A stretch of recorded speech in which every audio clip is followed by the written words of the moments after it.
assalaamu calaykum.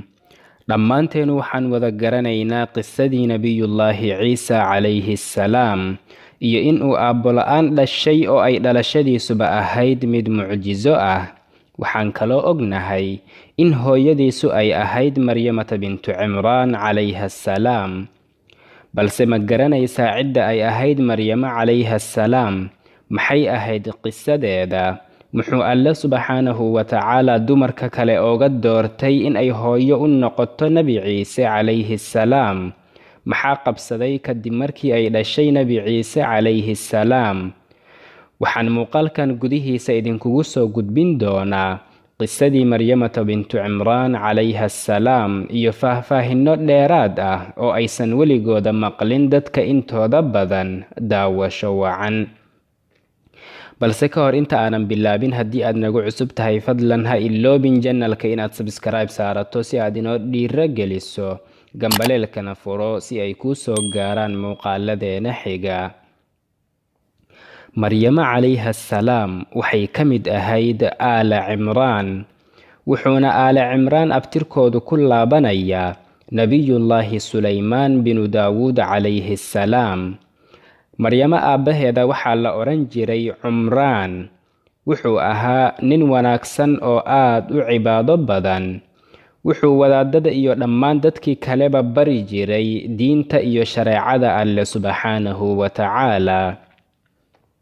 maryamo hooyadeedana waxaa la odhan jiray xinna. Waxay ahayd mid caaqir ah oo aanan waxba dhalin. Maalin maalmaha ka mid ah ayay xinna waxay aragtay shimbir afkeeda ku quudinaysa ilmaheeda. Markaas bay waxay dareentay boholyoogii hooyanimo ee ay u qabtay in ay awlaad hesho. Markaas bay waxay Alle subxaanahu wa tacaala ku bariday in haddii uu ilmo ku irsaaqo ay ilmaheeda u hibeen doonto cibaado iyo in ay u khidmeeyaan beydka Alle subxaanahu wa tacaala. Markaas buu Alle subxaanahu wa tacaala ka aqbalay ducadeeda oo ku irsaaqay gabar yar, gabadhaasoo ahayd maryamata bintu cimraan calayha salaam. Wuxuu maryamo aabbaheeda cumraan geeriyooday iyadoo caloosha ku jirta oo aanan weli dhalan, waxayna dhalatay iyadoo agoon ah. Gabdhuhuna masaajidka uguma adeegi karaan sida wiilasha oo kale, balse xinna waxay horay nidar Alle subxaanahu wa tacaala ula gashay in ay ilmaheeda u hibeen doonto u adeegidda masaajidka Alle subxaanahu wa tacaala iyo cibaadada Alle. Allena waa uu ka aqbalay subxaanahu wa tacaala. Balse maryamo hooyadeeda waxay ahayd mid da' ah oo aanan awoodin in ay keligeeda koriso oo ay tarbiyeyso gabadheeda. Markaas bay wadaadadii iyo raggii ahludiinka ahaa u tartameen in ay kafaalo qaadaan, iyadoo qof walbana uu doonayay in uu isagu koriyo oo uu tarbiyeeyo oo uu baro cibaadada iyo cilmiga shareecada. Waxayna sidaas ugu tartamayeen jacaylkii ay u qabeen aabbaheeda oo ahaa macallinkooda oo ay aad u qadarinayeen awgii.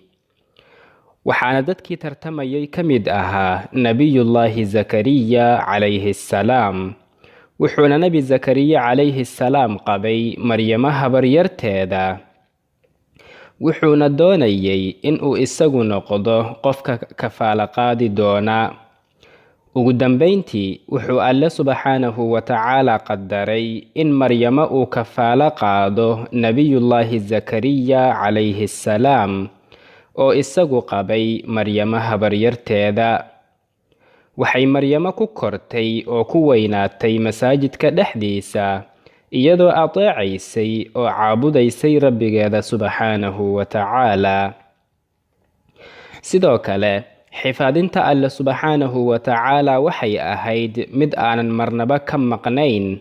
Xitaa nebi zakariya calayhi salaam markii uu u soo galo qolkeeda si uu u soo eego, wuxuu agteeda ku arki jiray miro aanan la helin oo aanan la joogin xilligooda. Xilliga dayrta wuxuu ku arki jiray miro ka mid ah dalagyada xilliga guga.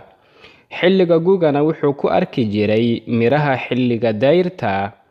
aad buuna oola yaabi jiray arrinkaasi, wuxuuna weydiin jiray halka ay uga timid arsaaqdaani, waxayna ugu jawaabi jirtay waxay ka mid yihiin fadliga Alle subxaanahu wa tacaala.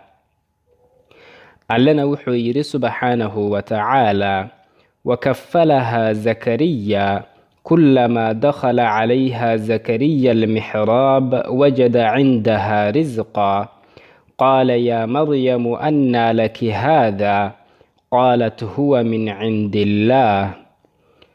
nebi zakariye ayaa kafaalo qaaday mar walba oo uu zakariye qolkeeda ugu soo galo, wuxuu maryamo agteeda ku arki jiray arsaaq ama cunto.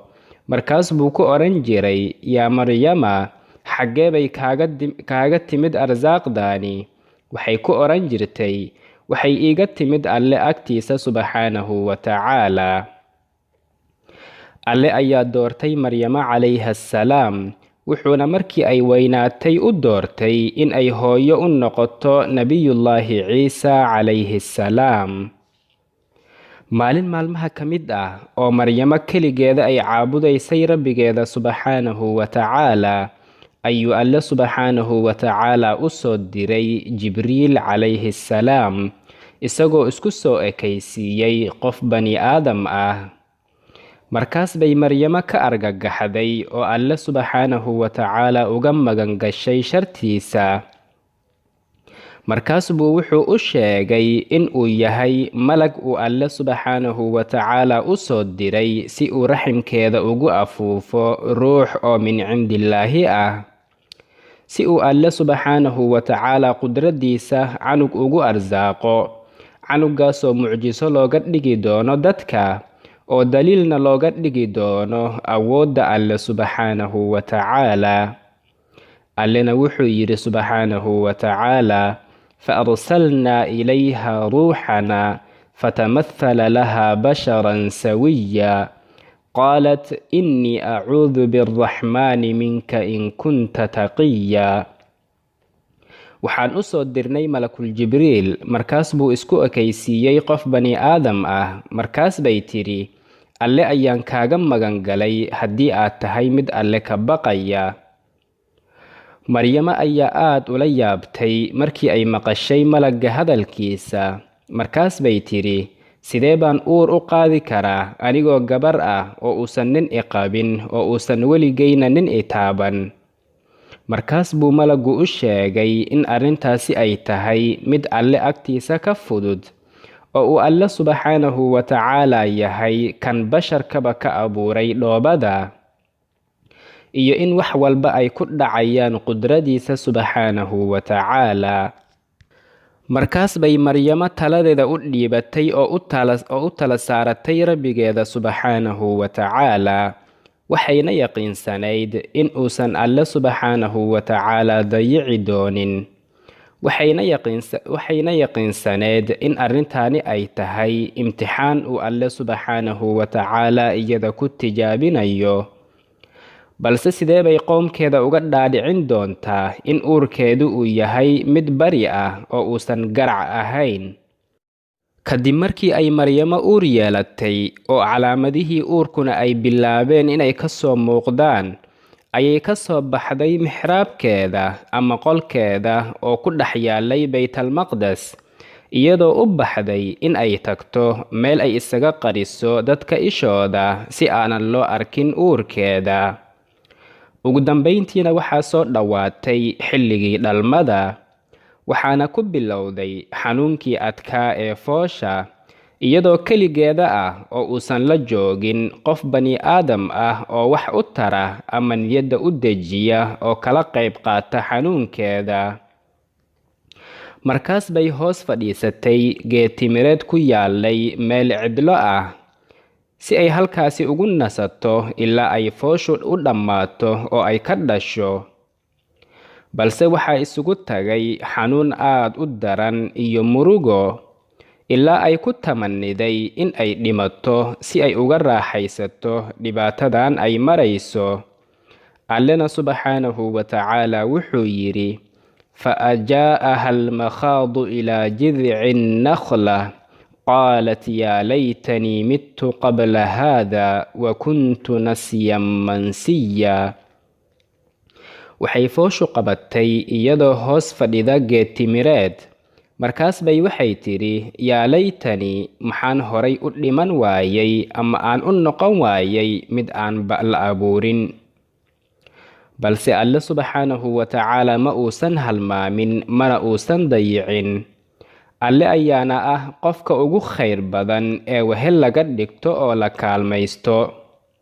wuxuu alle subxaanahu wa tacaala ka hadashiiyey canugeeda oo raximkeeda ku jira. markaas buu ku yidhi, hooyoy ha murgin, hana cabsanin, alle waa uu kuu fududayn doonaa dhalmada. geedkaana ruux ama harguf si aad uga cunto mirihiisa oo aad awood ugu yeelato foosha iyo dhalmada. allena wuxuu yidhi subxaanahu wa tacaala, fanaadaaha min taxtiha anlaa taxzanii qad jacala rabbuki taxtaki sariya. hoosta ayuu oga dhawaaqay wuxuuna ku yidhi, ha murgoonin, alle waa uu kuu fududeeyey dhalmadaada. riwaayad kalena waxaa ku soo aroortay in jibriil uu ahaa qofka ku dhawaaqayay oo u sheegayay in aysan murgin iyo in ay hargufto geedka jiridkiisa. kadibna waa ay dhashay maryamo calayha assalaam. waxayna canugeeda barakaysan ku xambaaratay gacanteeda ama gacmaheeda iyadoo aad ugu faraxsan. balse waxay weli ka walwalsan tahay sida ay arrintan uga dhaadhicin lahayd qowmkeeda. kama rumaysan doonaan warkeeda iyo wixii ku dhacay, waxayna ku duri doonaan in ay faaxisho iyo xumaan samaysay. balse jibriil calayhi salaam ayaa u tilmaamay oo ku hanuuniyey qaabka ay ugu jawaabi lahayd qowmkeeda. wuxuu ku amray haddii qof uu arko oo uu wax ka weydiiyo canugeeda, inay iyadoo aanan afka ka hadlaynin oo ishaaro bixinaysa ay tilmaan ugu tiraahdo, waxaan soomanahay soom nadar ah, sidaas darteeda ma hadli karo. soonkuna sidii ay qabtay shareecadooda wuxuu ahaa in laga tago cuntada iyo hadalkaba, oo kama aysan soomi jirin cuntada oo keliya. allena wuxuu yidhi subxaanahu wa tacaala, فإما ترين من البشر أحدا فقولي إني نذرت للرحمن صوما فلن أكلم اليوم إنسيا. haddii uu qofku la hadlo waxaad ku tiraahdaa, maanta waxaan alle ugu nadaray in aan soomo, sidaas darteeda maanta wax insi ah lama hadlayo. markii ay maryamo ka soo kabsatay saamayntii uu ku yeeshay uurka iyo fooshiisa, ayay soo qaadatay canugeeda oo ugula soo laabatay qaryadeeda halkaasoo ay degganaayeen qowmkeeda. markii ay qowmkeeda arkeen iyadoo canug wadata, ayaa waxaa wejigooda laga dareemayay yaab iyo shaki. waxayna ku xanteen in ay faaxisho samaysay, waxayna ku dhaheen, yaa maryama, xaggee baad ka keentay ilmahan? waxaad gashay xumaan iyo dembi aad u weyn. ahalkaagana kama aanan filaynin waxaan wanaag iyo iimaan ahayn. maxaad sidaan u samaysay oo dembiga intaan la eg u gashay? markaas bay maryamo calayhi salaam iyadoon hal ere afka ka oranin gacanteeda ugu tilmaantay canuga. maxaa yeelay jibriil ayaa u sheegay in aysan cidna afka kala hadlin. markaas bay dadkii u maleeyeen in ay maryamo ay ku jeesjeesayso ama ay ku cayaarayso. waxayna dhaheen, sidee baan ula hadlaynaa canug cimrigiisuba uu maalmo qura yahay? goormo ayuu hadal gaaray oo ma isagaaba wax fahmi karaba? markaas buu nebi zakariya calayhi salaam intuu eegay canuga oo ku yidhi, canugiihow hadal oo sheeg xujadaada haddii lagu amray in aad hadasho. markaas baa waxaa dhacday mucjiso aad u weyn iyo arrin la yaab badan. markii uu nebi ciise calayhi salaam maqlay hadalkooda ayuu intuu ka soo baxay go'iisa u soo jeestay. markaas buu isagoo dharabta saaran hadlay oo difaacay hooyadiisa oo bari ka ahayd waxa ay ku tilmaamayeen ama ay ku tuhmayeen. wuxuuna ku yidhi: qaala innii cabdullah aataaniya alkitaab wajacalanii nabiya wajacalanii mubaarakan aynamaa kunt waawsaanii bialsalaati waazakaati maa dumtu xaya. wuxuu yidhi: anigu waxaan ahay addoon alle ayaa kitaab i siiyey oo nebi iga dhigay, wuxuuna iga dhigay mid barakaysan meel walba oo aan joogo, wuxuuna igula soo dardaarmay in aan ilaaliyo salaada iyo sakada inta aan noolahay. kaasna wuxuu ahaa kalaamkii ugu horreeyey oo uu ku hadlay ciise bnu maryam calayhi assalaam. markaas bay dadkii yaab afkala qabsadeen markii ay maqleen hadalkiisa, waxayna rumaysan waayeen wixii ay indhahooda ku arkayeen. waxayna isla dhex qaadeen, waa canug dherabta saaran oo hadlaya, sidee bay arrintaani ku dhacday, iyo ereyo kale. waxayna dhaheen, waa shaki la'aan in arrintaani ay tahay mucjiso rabbaani ah. maryamana waa mid bari ah oo run sheegaysa. ilmahan yar ayaa hooyadiisa ka bari yeelay wixii ay ku tuhmayeen oo ay ku qadfayeen kuwii jaahilka ka ahaa arrinkan oo aanan waxba ka ogayn. markii uu la hadlay ayay dadkii aamineen oo rumeeyeen wixii uu ku hadlay ilmahan yar ee barakaysan. markaas bay hooyadiisa maryama niyadda u qabowday oo u degtay, kadibna alle ayay uga mahadcelisay nimcada uu ku galladaystay subxaanahu wa tacaala. waxayna nebi ciise calayhi salaam qisadiisa iswada gaartay oo caan ka noqotay dhammaan waddamadii caalamka ee xilligaasi, ilaa ay kuwii boqorrada ahaa u baqeen kursigooda iyo dhaqaalahooda.